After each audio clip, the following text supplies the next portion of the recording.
Quand un enfant emménage seul dans un immeuble, c'est son innocence qui apprendra à ses voisins ce que signifie être un adulte. Prépare le sac de maternelle, ton épée en bois et ton contrat de location. Alors que nous plongeons dans le monde de Kotaro qui vit seul, un garçon de 4 ans, Kotaro, emménage dans les appartements Shimizu complètement seul et sans l'accompagnement d'un adulte. Sa première action dans ce nouvel endroit est d'aller acheter des mouchoirs au supermarché. Mais il rejette les mouchoirs pour enfants proposés par la vendeuse et se dirige directement vers les grandes boîtes de mouchoirs. Alors qu'il se dirige vers la caisse pour payer ses achats, il met momentanément de côté son attitude sérieuse. Alors qu'il est émerveillé par une épée en jouet en vente dans le magasin, il décide de l'acheter. De retour dans son nouvel appartement, il se convainc qu'il pourra maintenant se défendre lorsque ses ennemis viendront le chercher. Une fois dans son nouvel appartement, Kotaro est interrompu par les cris de la chambre voisine. Une fois que le tumulte se calme, notre protagoniste se présente à son voisin bruyant pour se faire des amis, et comme cadeau de bienvenue, il offre un paquet de mouchoirs, que Shin Karino accepte. Cependant, le jeune homme est surpris d'apprendre qu'un enfant vit seul et loue l'appartement à côté de chez lui. Néanmoins, il ne s'attarde pas sur la question, et Shin Karino continue avec ses affaires quand son nouveau voisin frappe à sa porte à nouveau, car il ne trouve pas de baignoire dans son appartement. Ensuite, Shin le guide vers le bain public, pour qu'il puisse y aller seul. Cependant, quelques instants plus tard, il voit à la télévision l'inquiétante augmentation des enlèvements d'enfants dans la ville, et, poussé par un acte de gentillesse et de soin pour son petit voisin, il décide de l'accompagner au bain public. Une fois là-bas, malgré l'attitude sérieuse de notre protagoniste et sa tentative de se comporter comme un adulte, Kotaro prouve à nouveau qu'il est un enfant. Quand il demande de l'aide à Shin parce que ses yeux étaient pleins de mousse, Shin, au-delà de l'aider à nettoyer ses yeux, commence à laver les cheveux du petit garçon. Et il est surpris lorsque Kotaro révèle que cela fait longtemps que quelqu'un ne l'a pas aidé à se laver les cheveux. Sur le chemin du retour, Shin essaie d'engager la conversation avec Kotaro, mais ses compétences sociales ne sont pas très bonnes. Malgré cela, il parvient à apprendre superficiellement la situation de notre protagoniste. Il vit seul, sans parents, et l'argent n'est pas un problème pour lui. De plus, après avoir échangé quelques mots, Kotaro révèle que sa façon particulière de parler vient d'une émission de télévision appelée Tenna-saman. Le lendemain, Kotaro et Shin conviennent de dîner chez l'adulte, ce soir-là. Et quand Kotaro commence à mener sa vie, Shin, prenant le rôle de tuteur et de gardien de l'enfant, le suit pour empêcher quoi que ce soit de mauvais de lui arriver. En route vers le supermarché, il rencontre la voisine attirante Mizuki, que Shin ne connaissait pas jusqu'à présent, mais qui avait déjà une bonne relation avec Kotaro. Après sa présentation avec les mouchoirs, cette nuit-là, Kotaro utilise la télévision de Shin pour regarder sa série préférée, Tenna-saman. Le lendemain, il trouve Mizuki à la porte de sa maison, qui semble s'être évanouie à cause de l'alcool et a les yeux enflés après avoir pleuré. Kotaro court alors vers le supermarché, suivi par Shin à la recherche d'une compresse froide pour son voisin. Le fait qu'il ait compris les pleurs de la fille et son habileté à appliquer des compresses froides ne fait que rendre Shin encore plus inquiet pour Kotaro. Plus tard, nous voyons que Shin rencontre son patron, qui reçoit les dessins de sa mamda. Pendant ce temps, Kotaro tombe au sol et se cogne les genoux violemment, comme il se doit. Et malgré la peur et la douleur, le garçon se désinfecte et se bande, puis se rend à l'appartement de Shin, attendant des félicitations de sa part pour s'être comporté comme un adulte. Après l'avoir félicité, Shin dessine un tenacement sur les bandages de ses genoux, ce qui émerveille Kotaro d'une manière qu'il n'a jamais vue auparavant. Pour la première fois depuis tout ce temps, nous le voyons sourire.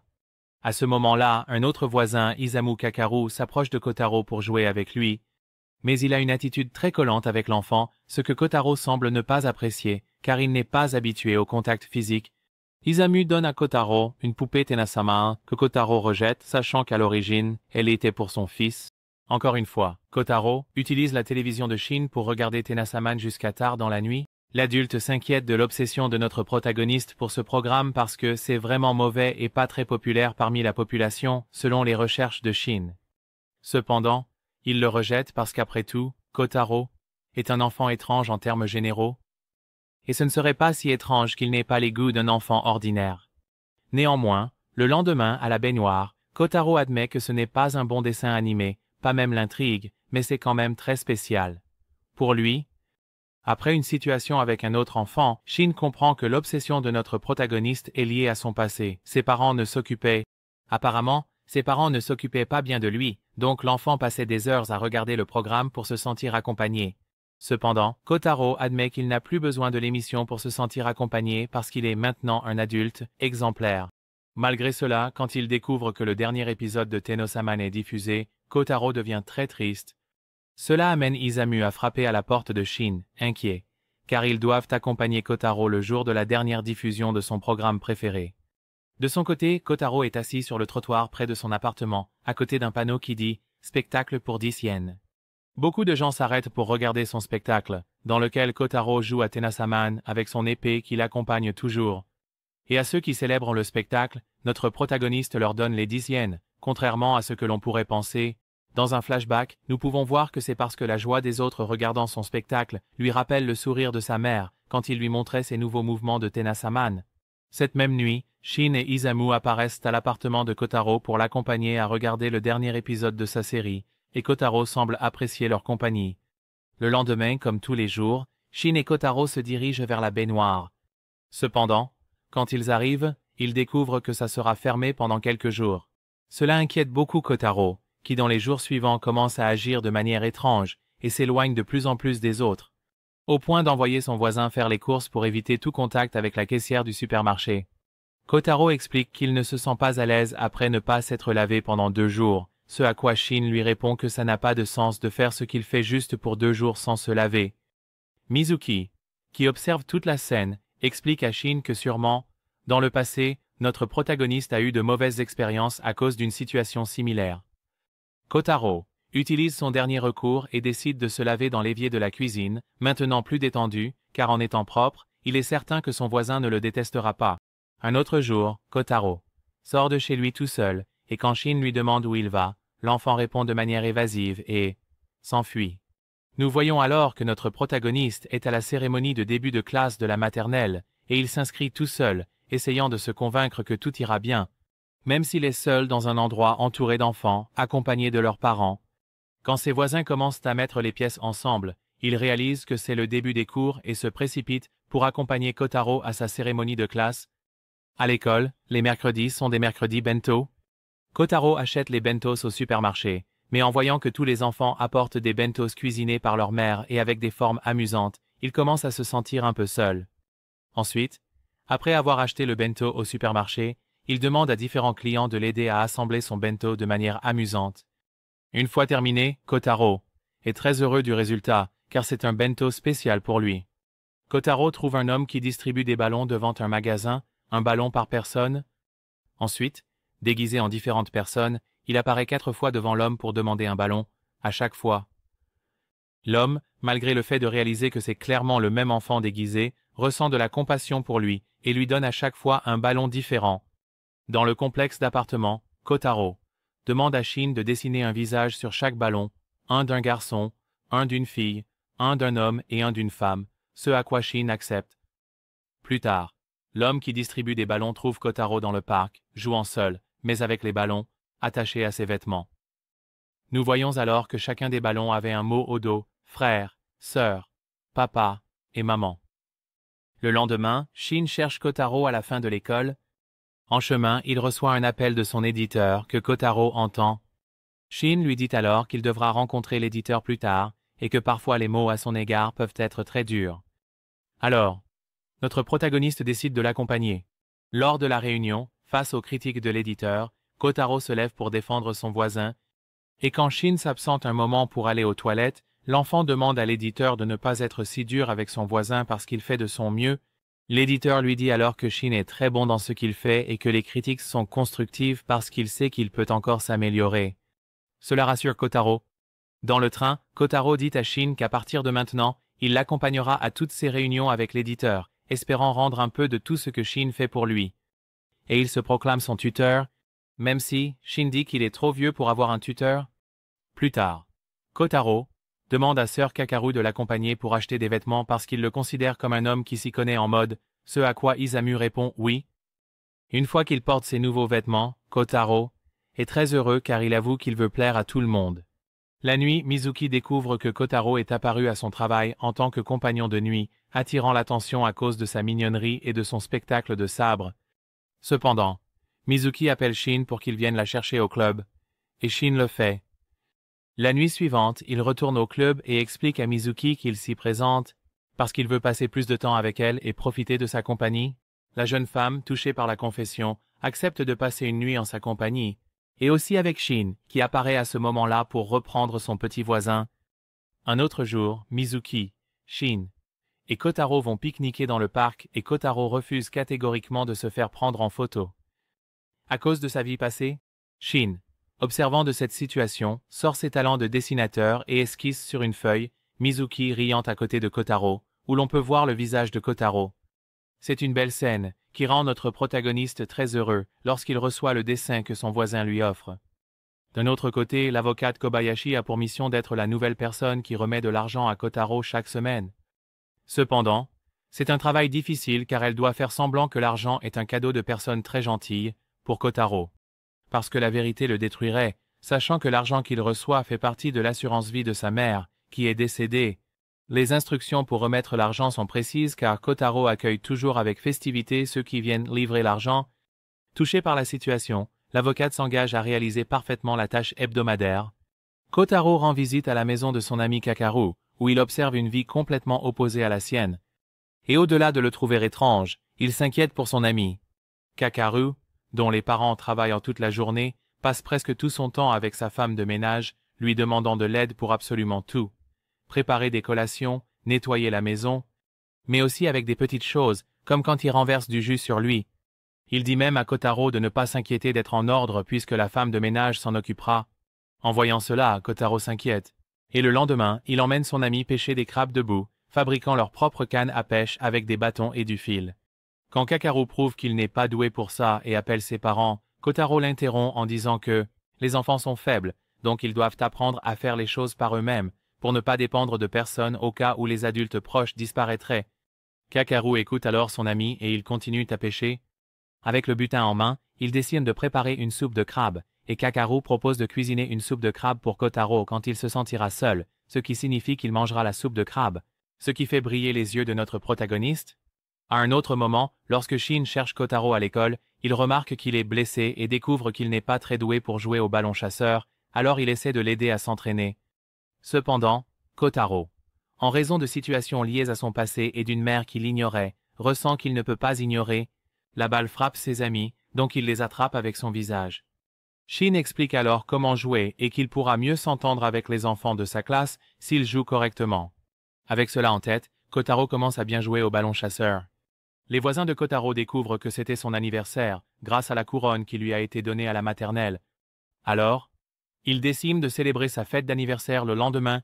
Kotaro, excité parce qu'il n'avait jamais considéré que naître était important, commence à se préparer pour célébrer son anniversaire, améliorant sa capacité pulmonaire pour souffler les bougies. Quand en effet notre protagoniste et ses voisins célèbrent l'anniversaire, Kotaro s'enfuit avec le gâteau pour célébrer aussi l'anniversaire de ses amis les chats de rue. Le lendemain, Kakaru demande à Kotaro de s'enfuir de chez lui avec lui. Kotaro accepte et ils passent la journée ensemble à manger plein de sucreries. Kakaru exprime à son ami l'envie qu'il a de sa vie parce qu'il n'a pas de limite avec l'argent et peut faire ce qu'il veut.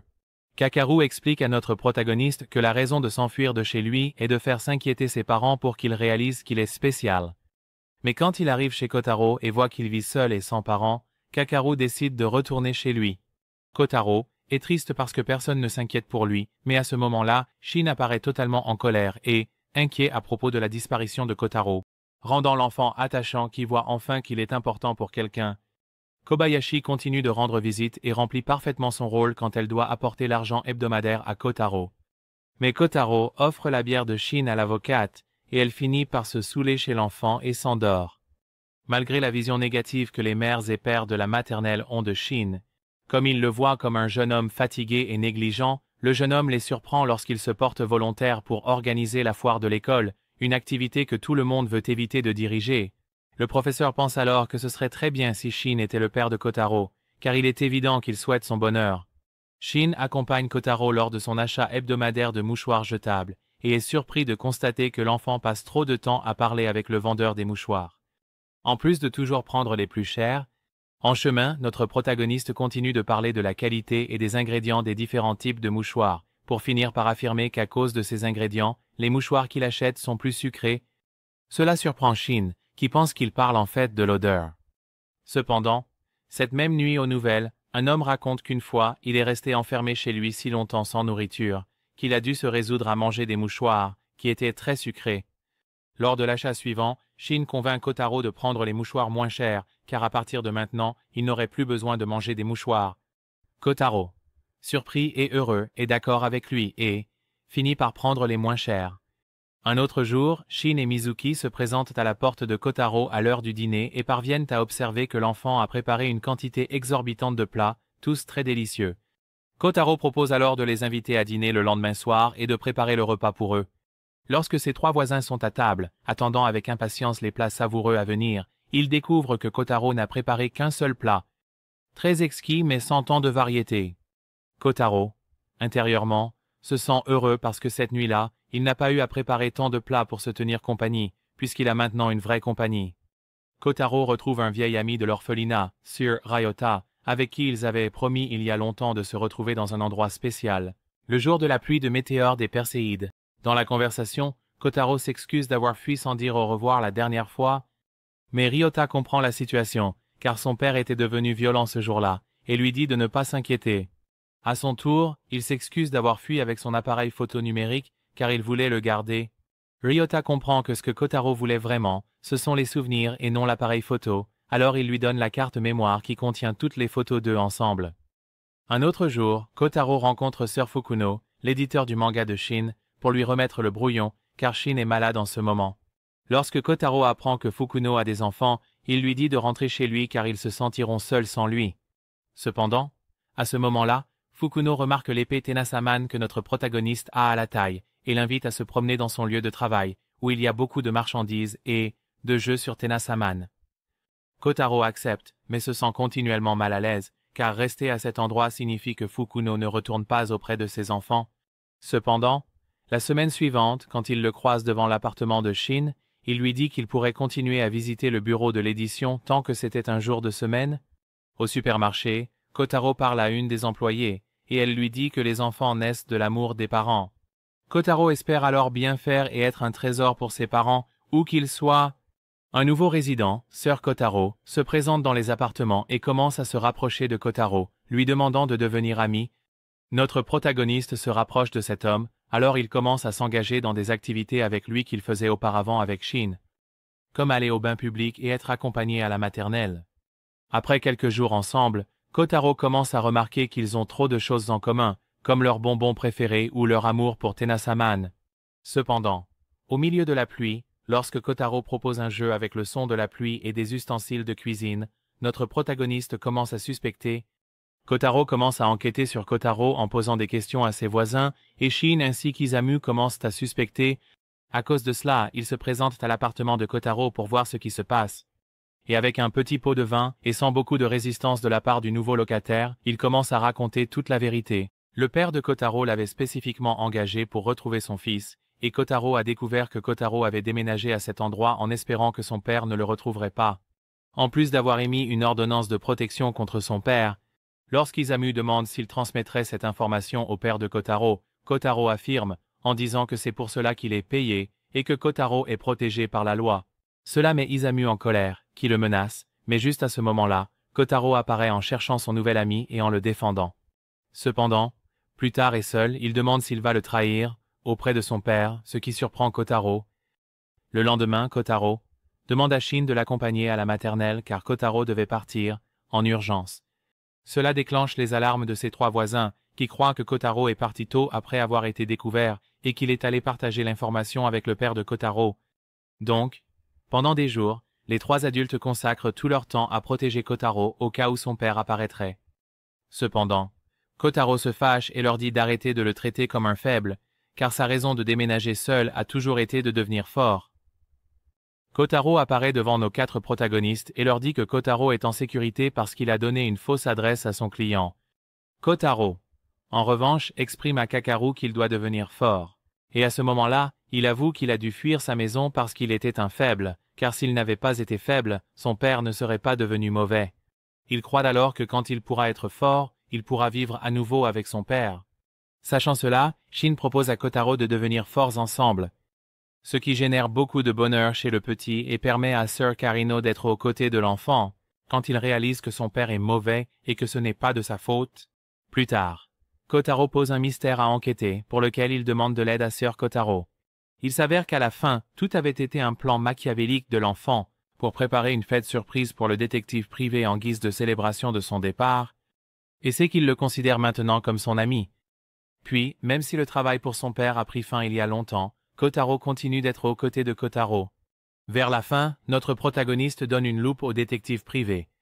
Un camarade de classe de Kotaro, Kakaru, demande au garçon de jouer avec lui malgré le fait qu'ils ne soient pas très proches et qu'ils ne se connaissent pas bien. Lors de la première rencontre, ils ne font que jouer aux cartes, uniquement à la demande de Shin, qui ne sait pas comment faire en sorte que les enfants s'amusent ensemble. Le lendemain, la mère de Kakaru demande à nouveau qu'ils jouent ensemble, et en chemin, la fille avoue que ce n'est pas très amusant de jouer avec Kotaro. Malgré cela, la mère de Kakaru demande sans cesse à Shin si les enfants peuvent passer la journée ensemble. Quand Kotaro demande à Kakaru si elle ne préférerait pas passer la journée avec d'autres enfants, puisqu'elle semble s'amuser avec eux, la fille avoue qu'elle ne voit Kotaro que parce que sa mère lui demande en faveur. Après avoir entendu cela, et après des rumeurs sur la faillite de la famille de Kakaru, Shin confronte la mère de Kakaru pour lui dire d'être plus attentive aux sentiments des enfants, car il comprend cela. L'objectif de la femme est de faire voir à sa fille qu'il y a des gens dont la vie est pire que la leur, pour qu'elle ne se sente pas mal. À la maternelle, K, un camarade de classe de Kotaro, tombe continuellement malade et demande à aller à l'infirmerie. D'un autre côté, quand Kotaro tombe malade, il le nie à tout prix, car il ne veut pas paraître faible. Cependant, quand il demande à Kei pourquoi il accepte d'être malade tout le temps, le garçon explique qu'il se sentirait plus coupable d'infecter tous ses amis. Donc il préfère guérir et ensuite jouer avec eux. Kotaro comprend alors où les mots du garçon le mènent et le remercie pour sa leçon. Décide de rentrer chez lui, accompagné de Shin, pour soigner son rhume. Pour cela, il achète une énorme boîte d'oranges qui fournira la vitamine C nécessaire pour guérir plus vite. Kobayashi apparaît à la porte de Kotaro un jour différent de celui où elle se rend habituellement pour lui remettre l'argent de la semaine, car elle veut lui demander un service, l'accompagner pour choisir un nouvel appartement. Il s'avère que l'appartement où ils vont est l'ancien appartement où Kotaro vivait avec ses parents. Malgré les mauvais souvenirs possibles, l'avocate a lu dans l'entrée hebdomadaire que Kotaro lui a donné qu'il souhaitait savoir à quoi ressemble son ancien chez-soi maintenant, alors elle décide de l'emmener voir. Kotaro réalise immédiatement et observe chaque partie de l'endroit, évoquant de vieux souvenirs dont nous ne savons pas s'ils sont bons ou mauvais. Un autre jour, Kotaro trouve dans la forêt 3 frères et sœurs qui cherchent des fruits à manger. Comme ils n'ont pas d'argent, l'un d'eux, l'aîné, doit s'occuper de ses 2 petits frères. En apprenant la situation de Kotaro, sans parents et se débrouillant seul, le grand garçon demande à Kotaro de s'occuper de ses petits frères et s'en va. Kotaro, avec une innocence totale, reste avec eux un moment, mais voyant que leur frère ne revient pas les chercher, il se dirige vers la ville. Là, il trouve le grand frère qui explique que parfois il n'a pas envie de s'occuper de ses frères et sœurs. Et face aux reproches de notre protagoniste, il explique qu'il pensait que Kotaro comprendrait, parce qu'ils ont tous les deux la même chance, ils ont été abandonnés par leurs parents. Kotaro nie catégoriquement que ses parents l'ont abandonné parce qu'il se souvient que lorsque sa mère est partie, elle lui a dit que s'il se comportait bien, elle reviendrait. En buvant du thé, Kotaro apprend à la télévision qu'un film de Tenasseman va sortir. Mizuki, qui est là, reçoit un message de son ex-petite amie. Plus tard, la femme se retrouve avec ses voisins et Kotaro réalise rapidement l'ecchymose que Mizuki a sur la joue, même si elle essaie de la cacher derrière un masque. Ensuite, elle leur dit qu'elle a un ex-petit ami toxique, qu'elle a essayé de quitter plusieurs fois mais qu'elle n'a jamais pu.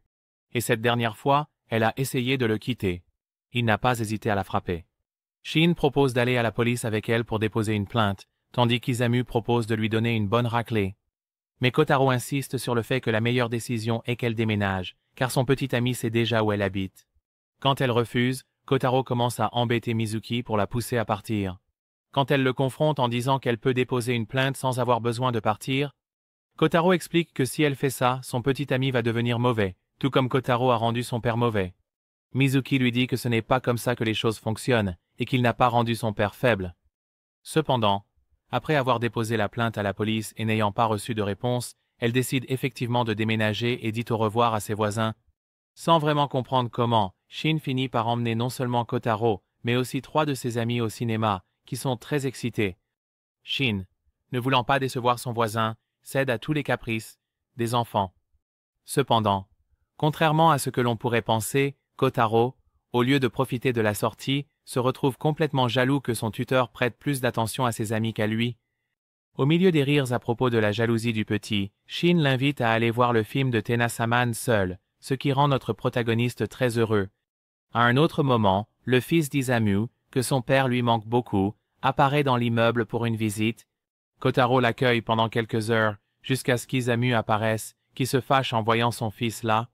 Quand Yuta mentionne qu'il a cherché l'adresse de son père pour lui rendre visite en cachette de sa mère, Isamu le gronde, en disant que ce n'est pas bien et qu'il devrait retourner auprès de sa mère à ce moment-là. Malgré son amour pour son fils et son envie de le voir très souvent, Isamu fixe ses limites et cette distance avec Yuta, parce qu'il ne veut pas que l'enfant commence à enfreindre les règles dès son jeune âge. Une nouvelle voisine, Sumire Takei, emménage dans l'immeuble, elle se présente à tous ses voisins et fait une bonne première impression. Malgré son apparence de personne stricte et agréable, Sumire a un gros problème. Elle se sent très mal à l'aise et nerveuse quand elle est entourée d'enfants, mais elle fait de son mieux pour s'entendre avec eux. Quelques jours plus tard, Kotaro semble avoir pris beaucoup de poids, alors Sumire l'accompagne à la réunion sur la nutrition à la maternelle, où elle découvre que tous les enfants donnent leur reste à notre protagoniste, qui ne peut pas s'empêcher de manger quand il trouve de la nourriture devant lui, à cause de son passé compliqué. Après la réunion, les parents des enfants décident de parler à leurs enfants pour que cela ne se reproduise plus. Plus tard, Kotaro invite ses voisins à l'exposition de sa maison au trésor, où il garde tout ce qui est important pour lui. Il y a les dessins de Shin, mais aussi des choses de son triste passé, comme les gants que sa mère utilisait pour l'habiller parce qu'elle était dégoûtée de le toucher. Chez le dentiste que Kotaro consulte, les rendez-vous des enfants durent beaucoup plus longtemps que ceux des adultes, alors son assistante demande au dentiste pourquoi c'est le cas. L'homme lui dit que dans son passé, il ne prêtait pas beaucoup attention aux signes que les enfants peuvent montrer sur leur vie, seulement à son travail dentaire. Ainsi, il a une fois ignoré ces signes chez l'un de ses jeunes patients, qui montrait des signes de problèmes alimentaires. Et le lendemain, la fille est apparue dans les nouvelles parce qu'elle est morte de faim. À partir de ce jour, le dentiste interroge chacun des enfants pour voir s'il peut les aider dans des situations difficiles. Un autre jour, dans l'immeuble, Sir Tasuku, un vieil ami de Kotaro de l'orphelinat, apparaît. Notre protagoniste est très heureux de le voir et l'invite chez lui. Tasuku lui dit qu'il a parlé avec Ryota, qui lui a parlé de la situation de Kotaro, donc il voulait le voir. Après lui avoir fait douter de la fiabilité de Shin et sachant que Kotaro reçoit une allocation hebdomadaire, Tasuku demande un service à notre protagoniste. Plus tard, Kobayashi se présente à la porte de Shin pour exprimer son inquiétude pour Kotaro, car l'enfant demande encore plus d'argent depuis quelques semaines. Puis Shin confronte Tasuku, qui lui dit qu'en effet, lui et notre protagoniste envisagent de emménager ensemble. Il semble que Tasuku ait été l'un des premiers à accepter Kotaro quand il est arrivé à l'orphelinat, donc l'enfant lui est très attaché. Cependant, Shin et l'avocat continuent d'être un peu inquiets, alors Kobayashi décide d'enquêter sur le garçon. Elle découvre alors que Tasuku a de grandes dettes, a contracté des prêts et est en retard sur ses paiements. Mais il a commencé à les rembourser une fois qu'il a commencé à vivre avec Kotaro. Lorsqu'ils essaient de confronter Kotaro pour lui dire les nouvelles informations, l'enfant défend fermement son ami. Cependant, il a su depuis le début que les intentions de Tasuku n'ont jamais été de emménager ensemble, mais qu'il lui mentait et lui volait son argent. Malgré cela, Kotaro ne se soucie pas d'être trompé. Comme quand ils étaient à l'orphelinat, il a dit qu'il ferait toujours confiance à Tasuku juste parce que c'est Tasuku et qu'il lui fera toujours confiance. Il a même commencé à ramasser des canettes pour les donner à son ami parce qu'il voulait lui donner de l'argent qu'il avait gagné lui-même. Après cette confession, Tasuku s'est senti mal, a trouvé un emploi et a commencé à rembourser son ami. Kotaro a continué à ramasser des canettes pour construire un château où lui et tous ses nouveaux amis pourraient vivre. L'ex-petite amie de Shin, Akane, vient chercher Kotaro, car maintenant que Shin se porte bien dans son travail, il est plus occupé que jamais. Alors qu'il s'apprête à partir, l'enseignant de Kotaro tend à la femme un dépliant pour qu'elle n'oublie pas la présentation finale du cours de maternelle. Cependant, elle le met dans sa poche et ne le donne pas à Shin, car l'événement tombe le même jour que la soumission de son manga. La fille désapprouve la relation de Shin avec Kotaro, croyant que cela prend trop de son temps de travail, à un moment où Shin est particulièrement fatigué. Akane dit à Kotaro qu'elle va maintenant l'accompagner partout pour ne pas déranger Shin, ce qui fait que notre protagoniste se sent comme un fardeau pour son voisin et accepte l'accord d'Akane. Malgré cela, Shin n'arrête jamais d'accompagner son petit voisin. Le jour de l'événement, même si Akane veut le cacher à Shin, il se présente à la maternelle parce qu'il n'oublierait jamais une date importante pour Kotaro. Quand son ex-petite amie lui demande pourquoi il fait ça, Shin répond qu'il veut être présent à tous les moments importants du petit pour créer de beaux souvenirs. Enfin, Akane s'excuse et convainc Kotaro qu'il est la meilleure chose qui puisse arriver à Shin, parce qu'il le motive à améliorer son manga. Ce qui est vrai. Plus tard, nous voyons pourquoi Kotaro porte toujours la même chemise, et c'est parce que c'est une chemise spéciale qu'il a créée lui-même. Un designer, qui était son voisin quand il vivait ailleurs, et qui s'est aussi occupé de lui pendant longtemps quand ses parents l'ont négligé. Ému par l'histoire de l'enfant, le designer a donné à Kotaro un énorme lot de chemises avec le même design, pour qu'il ait toujours des vêtements. Kotaro demande de l'aide à Shin pour aller à la gare de Konomi, et Shin se met en route pour l'accompagner, car il ne veut pas qu'il aille nulle part tout seul. Et il ne se souvient pas très bien où c'est.